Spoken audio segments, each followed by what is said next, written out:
I am Anna Lusardi, and I'm really excited that we have this event today. I have to say we were so excited to have you here for a day today, and I'm really speaking in particular to all of the team of the Financial Literacy Center that there's been a flurry of activity in the last 2 days. I almost couldn't sleep, and I also cut my finger by the excitement. But this is actually just to tell you that for us this is really a special day because we are very, very proud to bring you here today the team of people that we have been working with in the past 2.5 years. This, as you'll see, is a very, very exciting group. And very much this is today a celebration of their work.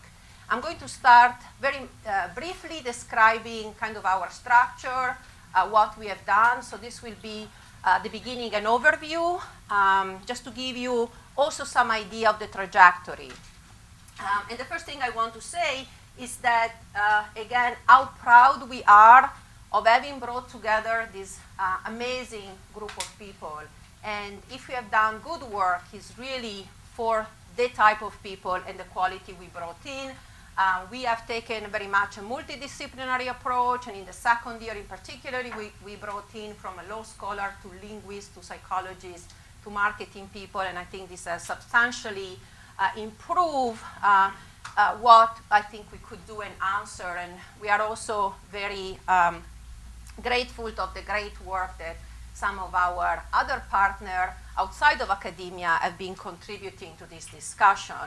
We are also very grateful to other funders and our collaborators. Most of them are here in the room today, and we hope to continue this collaboration.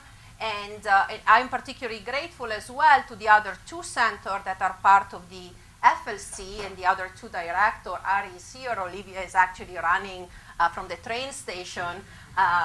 And we have benefited from the conferences that Olivia does every year at the Pension Research Council. One was on financial literacy 2 years ago.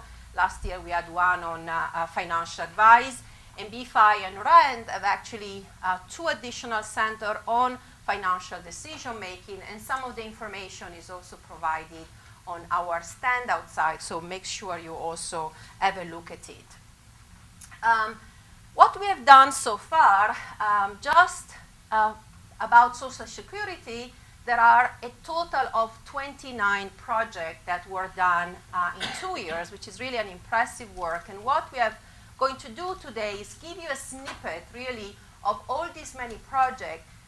Many of them actually span 2 years or more, and I just want to give you a sense, really, of the trajectory and how much learning happened in this time, during this time, and that's also why we don't want to stop this trajectory. We want to really continue because we really believe that we are on to something really important. And in fact, connected to this, and this project really spirited and brought often a variety of other projects. One, and we'll try to put in as well, some of the findings about financial literacy and capability have recently been extended to as many as other 8 countries. We have a special volume outside if you want to look at this comparison across the world. And we are very proud to have been able to contribute to the financial capability study under the leadership of FINRA Investor Education Foundation. This is, I think, such an important data collection, important effort to understand capability, and we'll spend the first section this morning talking a lot about the data. And where is my crowd from the Federal Reserve Board? Please raise the hand. We are actually very excited that this year we have started the Financial Literacy Seminar Series. We do them in this very room, and Chairman Bernanke has actually been very supportive of this initiative. We have a picture of him actually outside with all of the faculty here because he did come in this very room to teach actually a course on the Federal Reserve Board, and it was my first time that you had to go through a dog who sniffed your bag before you could enter a room. And we are also, our latest initiative is to collaborate with the new Museum of Saving in Italy, which is actually a vehicle for doing financial education, and I'm going to tell you in a moment about this.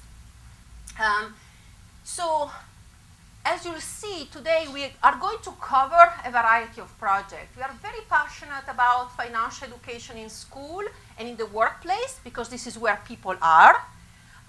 Also, clearly, financial literacy brings different decisions over the life cycle. So that's also how we have set up the agenda, look at this decision, this critical time of the life cycle, and also keep in mind that we have to look not just at asset and asset building, but also at the balance sheet and very much debt and debt management as well, in addition to focusing on some vulnerable group. And I really want to highlight here, for example, the important work that has been done on disabled children. I mean, this is really such an important project for policy, and we are focused on many other groups, including women. The work innovation, I think, is the work I would like to use. If I had to use a word to indicate the work that has been done, that's it. I've seen so much innovation, so many innovative ideas, so many creative ideas in these 2.5 years. And from financial literacy game to a financial checkup, and you'll see today just so many new ideas that have been circulated, and that's why we are just so impressed with the work that has been happening.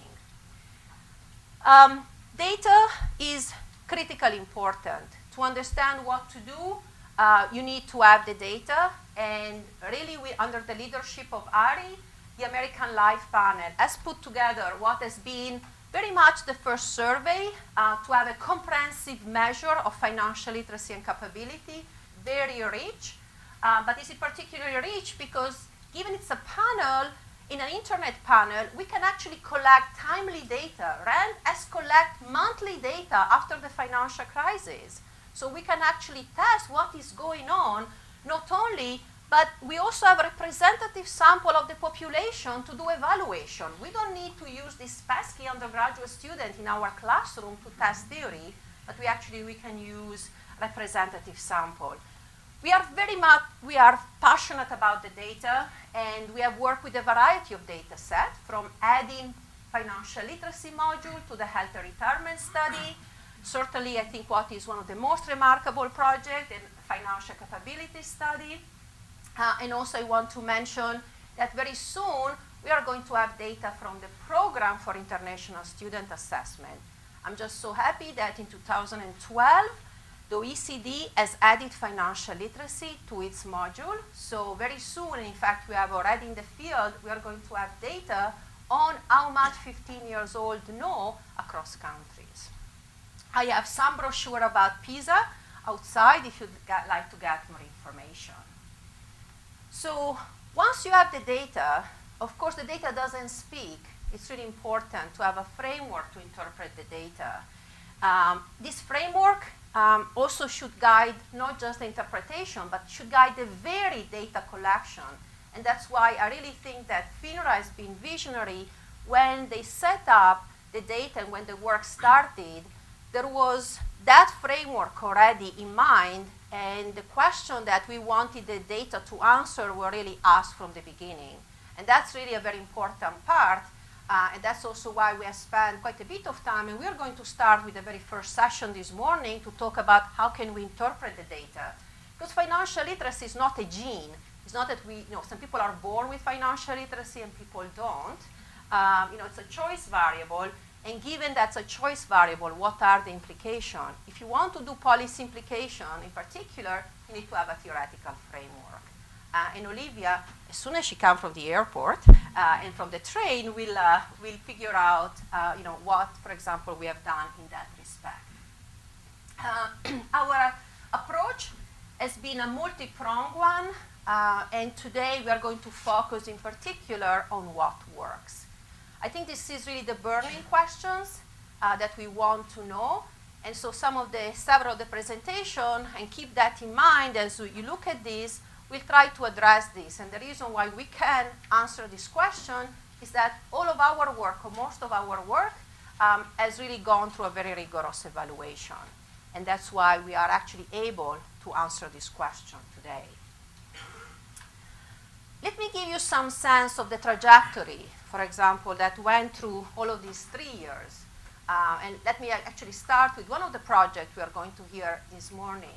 which is actually a project that started at Dartmouth and is done by a group of mathematicians at Dartmouth, which is designing financial literacy module that could be added to other courses, but also that could be part of a course, for example, at the college level for community colleges that really require some of these quantitative courses, and they can also be very flexible and used by HR as well. This, we started with a few, we did a lot more in year 2, and this actually really expanded with the work that Doorways to Dream has done using financial literacy game. And somehow, actually think that a financial literacy game have really used this rigorous component of financial knowledge as we have added in the module and really made it in this very dynamic and very engaging tool. We actually combine this together in this new kind of course that we are going to launch at the GW School of Business, where we are going to use a combination of the two to have a new course for people here. D2D as well has already modified the game actually to be used even for the workplace, so we are actually extending already, and we have used this idea actually in the museum. And here is actually a preview of the Museum of Saving in Italy, just to give you some picture of how cool this place is. This is literally a place for discovery. There are 5 rooms, and they are actually called Learn, Engage, Experiment. And you really are going through these rooms and learning about 27th century of history of finance. We take a long view in Italy about this important topic, and we want to instill 2 things, curiosity and humility for finance. These are actually some of the rooms. You actually can take a card and listen to a discussion actually or description of a bond, a stock, a derivative. Here you can play a game. So we have a copy in D2D, financial literacy game, and one is called My Life, and it tells you, what you have to do if you want to achieve your dream.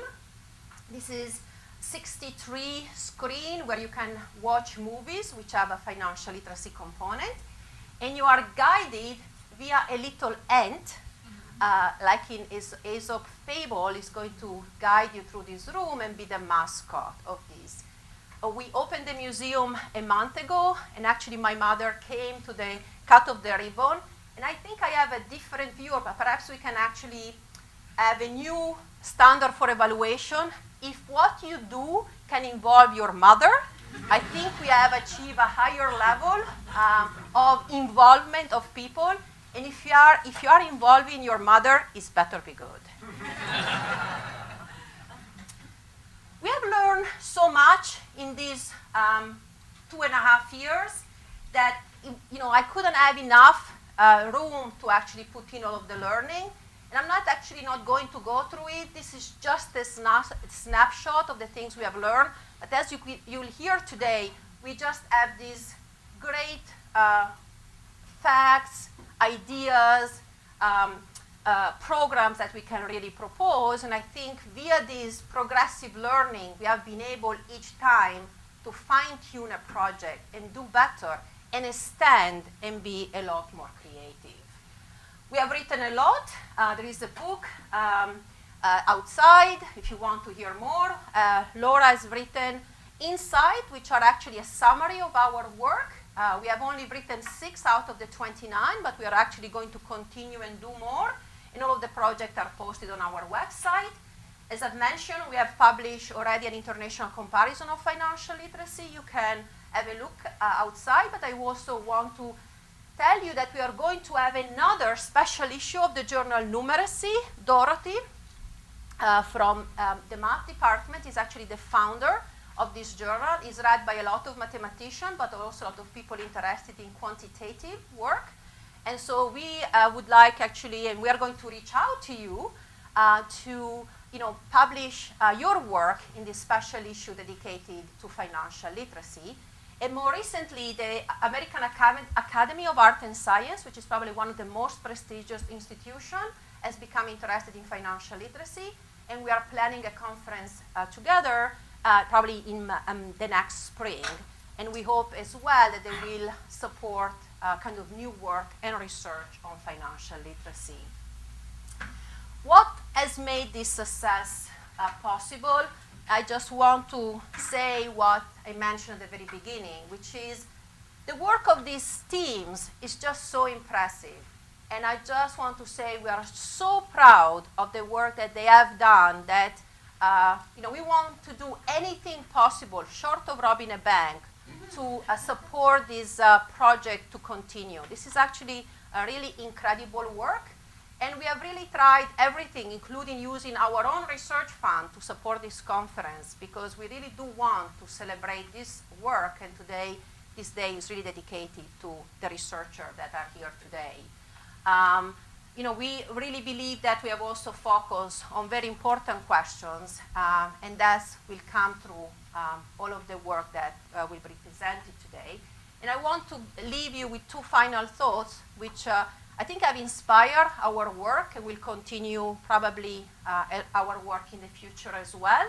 One is actually a say from a very important president of Harvard, who I think said this about education, but I think financial education is the same. And he said it before the financial crisis. So he's actually really right. And simplicity is our guide.